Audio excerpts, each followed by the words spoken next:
Live from New Delhi, you're watching DD India Global. We'll get you top stories from India and the region. I am Tanvi Taneja. And for news from the rest of the world, I'm joined by my colleague in Washington, D.C., Nick Harper. Good evening from Delhi, Nick. Good morning, Tanvi. It's 9 a.m. here in Washington, D.C. It's 3 in the afternoon across Central Europe. Coming up in the next 30 minutes, we'll get the latest on the war in Ukraine as a US official arrives in Kiev. And the US president says he's ready to respond to the drone strike that killed 3 army personnel at the weekend. But first, the headlines. International Court of Justice to rule today on whether Russia violated international treaties in Ukraine. Kiev seeks reparations from Russia. Moscow says allegations are blatant lies. 15 people arrested in France for blocking road traffic as farmers continue with their protests. EU proposes curbs on Ukraine farm imports to calm angry farmers in France and other EU states. Former Pakistan Prime Minister Imran Khan and his wife sentenced to 14 years in prison on charges of illegally selling state gifts. And Indian Parliament's budget session begins with the President's address to the joint sitting of both houses. President Murmu lauds work done by the Modi government in the last 10 years.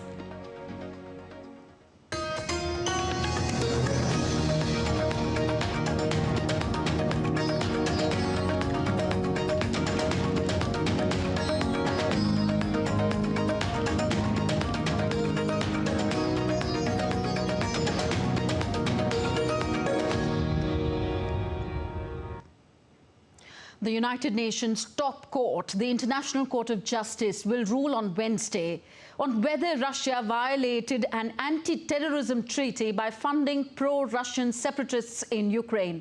Ukraine had asked the International Court of Justice to find Russia guilty of breaching obligations under the 2 UN treaties, which both countries have signed. In a hearing at the court in The Hague last June, Russia had dismissed Ukraine's allegations as fiction and blatant lies. The European Union leaders will propose annual debates on Thursday on a planned €50 billion aid package for Ukraine. According to the draft summit conclusions, the aid is to cover Ukraine's need for 3 years.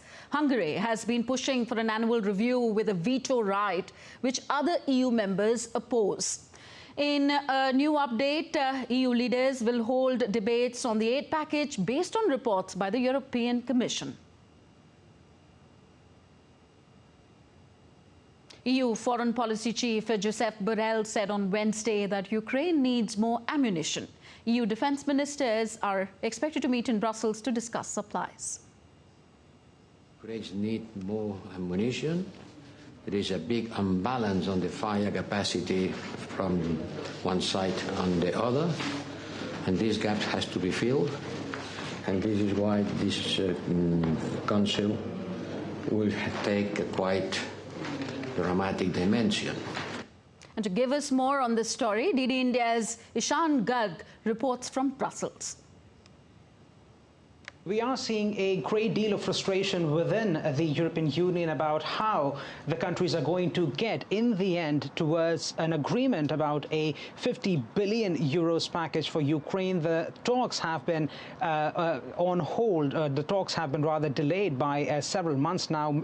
Hungary's Prime Minister Viktor Orban blocked the agreement back in December. Now there is some degree of conversation going on about how the countries can agree on a support package. Now, there have been allegations leveled by the Hungarian Prime Minister that Brussels is, in a sense, blackmailing Hungary, saying that they could erect financial blockades in the way of the country. These are allegations that not have been proven yet, but there seems to be a degree of frustration between the leaders because a massive chunk of the bloc is trying to get that package across the line, but so far that has proven to be difficult. Well, primarily what the countries are looking at is a 50 billion euro support package, which includes mostly civilian assistance. So it's designed to ensure that the Ukrainian government, its systems, they can continue functioning properly. But apart from that, there's also a discussion ongoing if the EU nations can agree to increase the ceiling of their spending that goes directly towards military aid by another 5 billion euros. And both of these discussions are likely to be up, and they're likely to be front and center when the leaders of the 27-nation bloc meet here on Thursday. I now can't hear anything. So as we know, Ukraine is heavily reliant on support from the United States and the European Union to hold on its own in its war with Russia. Now, a senior US official has arrived in Ukraine for talks on continuing military assistance. My colleague Nick Harper is in Washington, D.C. and gives us more on this and other stories making headlines around the world. Nick, this war approaches its third year. The end still not in sight. That's right, Tanvi. US Under Secretary of State Victoria Nuland has arrived in Ukraine on Wednesday for talks to discuss military assistance. Kiev has not received any military or financial aid from the United States and the European Union so far this year. Kiev suggests that any delay in the delivery of assistance would create a big risk for Ukraine, losing the war, potentially with Russia. President Joe Biden's administration asked Congress in October 2023 for nearly $106 billion in aid, but Republicans have so far opposed the package. Russia and Ukraine exchanged hundreds of prisoners of war on Wednesday in the largest prisoner swap between the two countries since the start of the conflict. Kiev said 207 Ukrainian prisoners of war were returned to Ukraine, while Moscow said over 195 Russian military personnel were released. It was the first such exchange since the crash of a Russian military transport plane last week that Moscow claimed was carrying 65 Ukrainian soldiers ahead of a planned exchange. Well, in other updates, Russia's lower parliament has approved a new law that targets fake news. The proposed legislation empowers Russian authorities to seize property from individuals who've been found guilty of intentionally spreading false information about the army. It still needs approval from the upper house and from President Vladimir Putin. The bill, though, extends its reach to those discrediting the armed forces, advocating sanctions against Russia, or inciting extremist activities. To the Middle East now, where Israeli forces on Wednesday continued their military operations against Hamas terrorists in northern and southern regions of the Gaza Strip. As per Israeli forces, at least 25 Hamas terrorists and 3 Israeli soldiers were killed in fighting in Gaza. It comes amidst the terror group Hamas stating that it is studying a new proposal for a ceasefire. The proposed peace initiative includes the release of Israeli hostages in Gaza and appears to be the most serious peace initiative since the Israel-Hamas conflict began. US President Joe Biden said on Tuesday that he has decided how to respond to the drone attack that killed US service members in Jordan. The president said that he holds Iran responsible for the attack, however added that he does not want a wider war in West Asia. I do hold them responsible in the sense that they're supplying the weapons to the people who did it. We'll have that discussion. I don't think we need a wider war in the Middle East. That's not what I'm looking for. Iran has warned of a serious response to any threat from Washington. Iranian Revolutionary Guards Chief Hussein Salami said that no threat would be left unanswered. Iran's envoy to the United States, Amir Saeed Iravani, also warned on Wednesday that Tehran would respond decisively to any attacks on its territory or its interests. To Europe now, where thousands of French farmers have again blocked major highways leading in and out of Paris for a third consecutive day. That's despite new financial support being announced by the Ministry of Agriculture. 15 people have been arrested in France for blocking road traffic as farmers continue with their protests and blockades despite fresh government measures. Protests are part of an intensifying standoff between farmers and the French government for better pay, fewer constraints and lower costs. Well, DD India's Ross Cullen reports from Paris. Well, French authorities are hardening their response to the ongoing farmers' protests. Largely, they have been peaceful across the country. They have been blocking roads, and more or less that has been trouble-free, where the tractors have been parked on motorways and highways, and protests have been going on. The police have been there monitoring, but so far, as I say, largely across the country, they have been peaceful protests. However, on Wednesday, a number of people arrested because one of the farmers' unions, Rural Coordination, had called for an ongoing protest and trying to get as many tractors and farmers as possible to reach and blockade Rungis Market.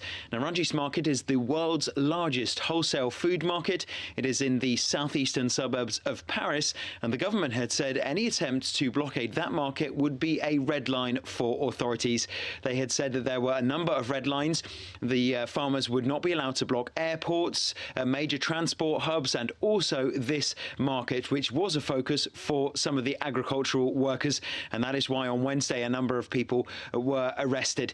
Now, French farmers have been demonstrating for more than a week, especially with these road blockades, calling for their demands to be met by the government. They are angry over cheap imports, high production costs, low salaries, fuel taxes, red tape, the impact on their sector of climate change policies, and price pressures from the retailers. They are also angry about this possible European Union trade deal with certain Latin American countries and the effects of exports from Ukraine flooding the European market. So they are looking towards that emergency summit of EU leaders on Thursday for possible action and measures to help the French specifically and to help the European agriculture sector more broadly. In Paris, Ross Cullen reporting for DD India. Meanwhile, the European Commission has proposed to limit agricultural imports from Ukraine in a bid to calm angry farmers in the region. I think that we can be very proud of presenting such a balanced package. And as far as the ongoing farm protests, we in this building have the highest respect to everybody who puts forward an argument on policy. But let me also remind you that half of the budget of the EU goes to agriculture, and that the European farmers know that they have no better ally in safeguarding their income than the European Commission. Spain's lower house has dismissed an amnesty bill, citing disparities in its scope between the ruling socialists and the Catalan separatist parties. The bill will now undergo further debate in a parliamentary committee and may force a fresh vote in the lower house. This proposed amnesty legislation is pivotal to Spanish President Pedro Sanchez's second term and has sparked widespread protests. In a previous agreement for parliamentary support, Sanchez committed to presenting the bill, but the Catalan separatist junts voted against it after failing to reach a last-minute deal with the Socialist Workers' Party. Well, that's it from me here in Washington. Tanvi, throwing it back to you in the studio. Thank you very much, Nick. Nick Harper joining us all from Washington, D.C. You're watching DD India Global, still to come on this show. Taiwan's military simulates a scenario where China suddenly turns one of its regular drills around the island into an actual attack. And thousands of visitors revel at the Venice Carnival in what could be the last year of free access for day trippers to the historic lagoon.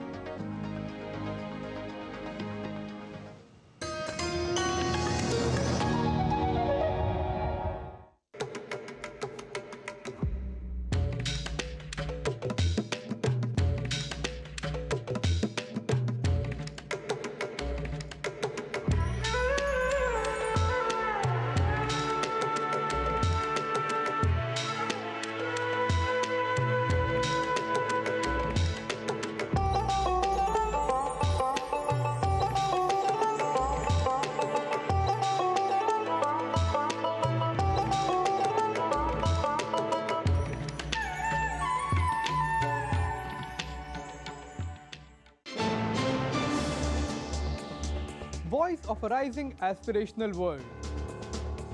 Stories of challenges, struggles, and accomplishment. A world battling conflict, hunger, and poverty. embracing growth, development, science and technology. A voice of progress, a voice of unity. Watch Voice of the Global South with me, Akshay Dongre, only on DD India.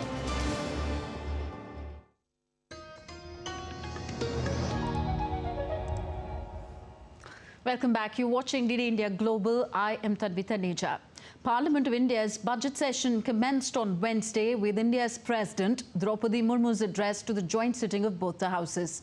The President entered the House with the Sengol being carried in front of her. She was followed by Speaker Om Birla, Upper House Chairman Jagdeep Dhankar and Prime Minister of India Narendra Modi. President Murmu, in her address, said that the government has enlarged the role of daughters everywhere in land, water, sky and space. नारी शक्ति का सामर्थ्य बढ़ाने के लिए मेरी सरकार हर स्तर पर काम कर रही है। इस वर्ष की गणतंत्र दिवस परेड भी नारी शक्ति के लिए समर्पित थी। मेरी सरकार ने महिलाओं की आर्थिक भागीदारी बढ़ाने के लिए निरंतर प्रयास किए हैं। आज लगभग 10 करोड़ महिलाएं स्वयं सहायता समूह से जुड़ चुके हैं। इन समूहों को 8 लाख करोड़ रुपया बैंक लोन और 40,000 करोड़ रुपया की आर्थिक सहायता दी गई है। Earlier on Wednesday, Prime Minister Narendra Modi addressed the media before start of the budget session of Parliament. The Indian Prime Minister exuded confidence that India's journey of inclusive and comprehensive development will continue, propelled by the blessings of people. इस बार एक दिशा निर्देशक बातें लेकर के देश की वित्त मंत्री निर्मला जी हम सबके सामने कल अपना बजट पेश करने वाली है। साथियों, मुझे विश्वास है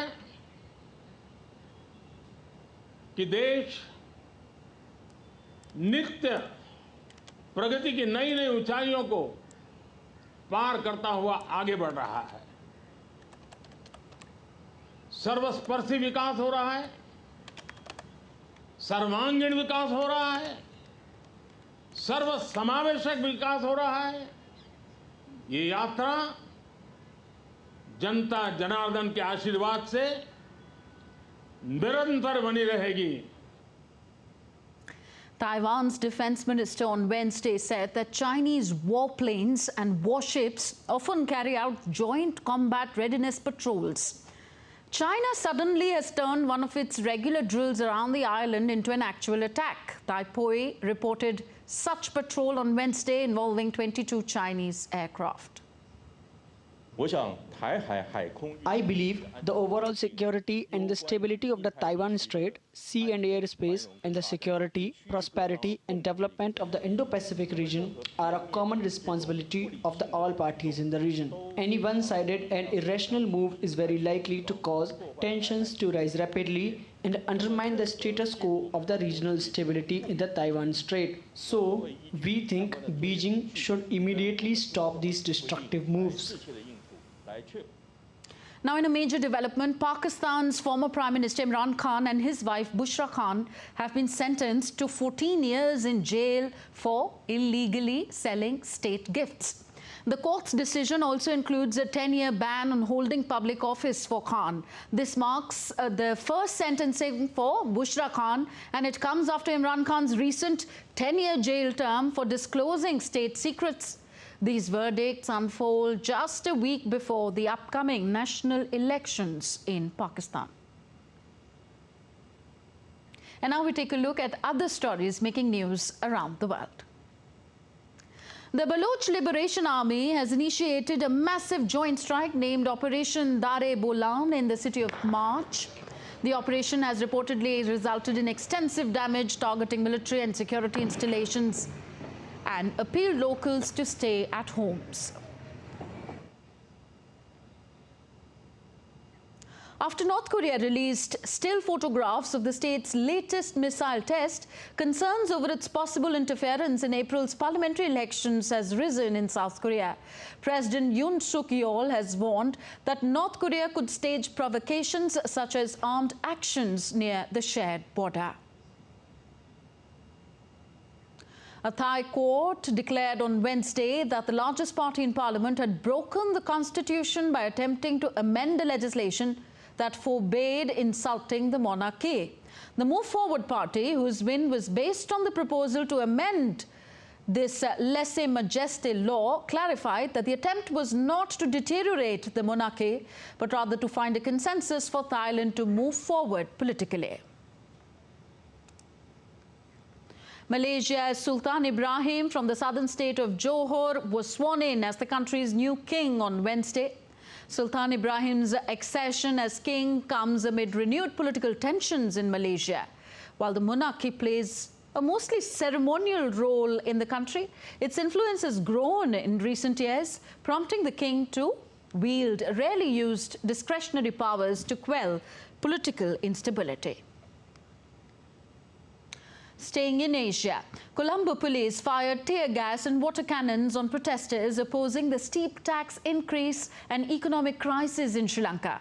About 10,000 protesters joined the demonstrations called by the main opposition, United People's Power Party, also protesting against the high cost of living there after the government declared bankruptcy in April 2022. Sri Lanka's opposition leader Sajith Premadasa joined the protesters and blasted the government for imposing the most inhumane pressure on the people and pushing 22 million people into starving. The island nation is facing a dire economic crisis while it prepares for presidential elections later this year. The Maldives Prosecutor General Hussein Shamim has been attacked by unidentified miscreants in the capital city of Malé. According to police, the incident took place when Prosecutor General was on his way to work. Shamim, who was appointed by the Maldivian Democratic Party government, is being treated at a hospital and his condition is reported to be stable. Back to New Delhi now, where the gardens at the Rashtrapati Bhavan or Amrit Udyan will be open to the general public from Friday. Our correspondent Nandita Dagar has filed this report. On Thursday, President Murmu will be inaugurating the Udyan Utsav or Festival of Gardens here at the Rashtrapati Bhavan's Amrit Udyan, which were formerly known as the Mughal Gardens.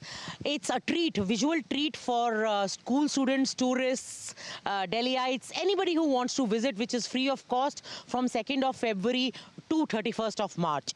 There are a couple of specialities here, a 225-year-old Siksham tree, a floral clock, a clock made up of flowers, which is around a pilkhan tree, which is again more than 200 years old. Also, there are scores of varieties of tulips on display.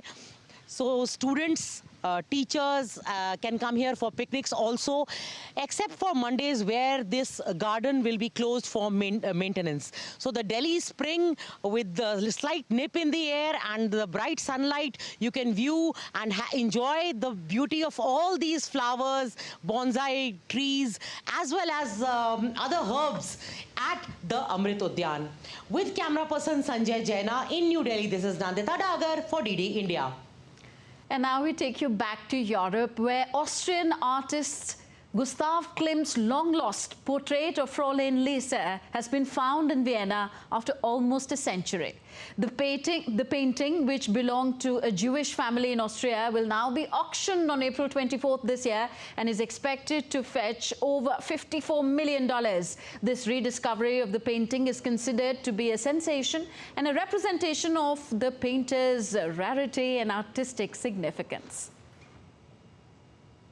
And enjoying Italy's famous, the Venice Carnival, thousands of visitors are enjoying at the renowned event, which is known for its distinctive traditional masks wearing and a host of cultural other events. Though this can be the last year to attend the carnival for free, as a much debated fee will soon come into effect to try to curb the number of visitors at the carnival. So that's all for this edition of DD India Global. Do let us know your thoughts on the news of the day. Connect with us on Facebook, X and Instagram at DD India Live. You can also find us online at ddindia.co.in. I am Tanvi Taneja from my entire team in New Delhi. Thank you for watching. Namaskar.